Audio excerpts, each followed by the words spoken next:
Jesucristo ha resucitado, en verdad resucitó. En este 55º video vamos a hablar sobre la cátedra y la sede. Ya sabemos, la cátedra, la silla propia que usa el obispo en la catedral como el signo de ser maestro, y la sede como aquella silla que utiliza el sacerdote dentro de la comunidad parroquial con este mismo efecto simbólico. Antiguamente era muy común que las escuelas de enseñanza estuvieran organizadas de tal manera que el maestro se sentaba a enseñarle a todos los alumnos y ellos estaban alrededor, atentos para escuchar sus palabras. Eso también lo vemos claramente en la forma en que Jesús estaba enseñando cuando instruía a los discípulos, especialmente en el Sermón de la Montaña, donde se sienta a enseñar a todos aquellos que vienen tras de él. O también en el episodio cuando le pide a Pedro que le preste su barca para sentarse en ella y empezar a enseñarle al pueblo. Lo hizo también en la sinagoga de Nazaret. Cuando entró a la sinagoga, se sentó, desenrolló el libro y empezó a explicar que allí se cumplía la escritura en lo que ellos estaban viviendo. Una vez que estaba enseñando a los discípulos sentado, trae un niño hacia sí, lo sienta en sus rodillas y empieza también a enseñarles que deben ser como niños para llegar al reino de los cielos.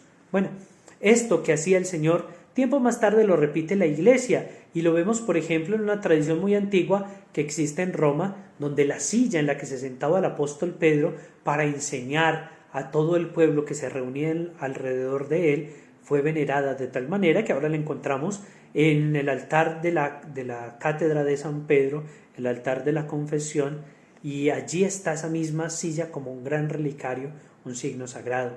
También se dice que San Agustín hacía lo mismo en su catedral, se sentaba y toda su grey estaba sentada alrededor para escucharlo y para ser instruido.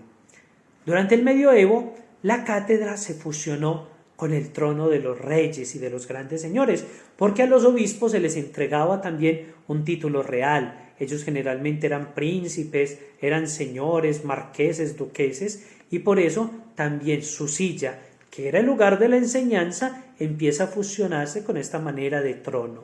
Y por eso se convierte en una cosa más vistosa, un poco lujosa, como todavía las podemos encontrar en ciertos lugares.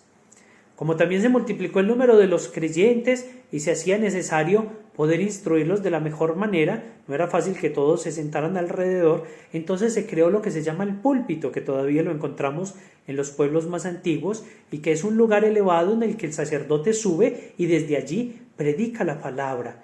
Empieza el púlpito a tomar el papel que le pertenecía a la sede, el lugar de la enseñanza, porque desde allí es más fácil que él pueda dirigirse al pueblo. Acuérdense que la única amplificación que existía antes eran los pulmones y la propia garganta, y por eso todas las personas que estaban alrededor era más difícil hacerlo si no estaba en un lugar elevado y hacerlo con fuerte voz.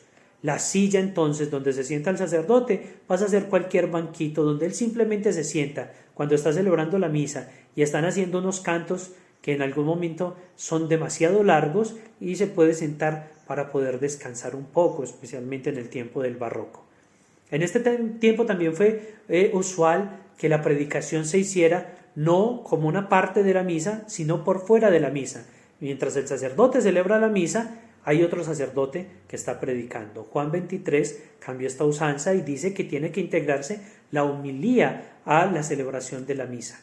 Por eso, en la renovación del Concilio Vaticano II, la sede o la cátedra del obispo vuelve a recuperar su lugar central, y por eso pide que sea un lugar fijo, noble, que sea visible por toda la iglesia, que no parezca un trono, pero que sí resalte entre todas las otras sillas que se puedan poner dentro del presbiterio, desde donde el sacerdote o el obispo pueda presidir fácilmente toda la asamblea.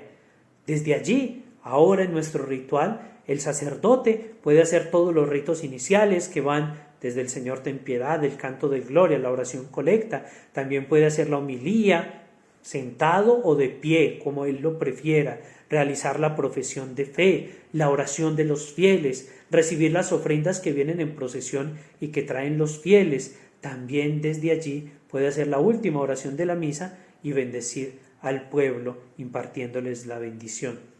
Por tradición, también se podría presidir toda la misa desde el altar, excepto el momento de la liturgia de la palabra, que ahora se rescata propiamente desde el ambón, pero encuentra más sentido hacerlo desde allí, desde la sede, porque allí nos damos cuenta que Cristo es el que está en medio de nosotros presidiendo al pueblo y enseñándole como su maestro.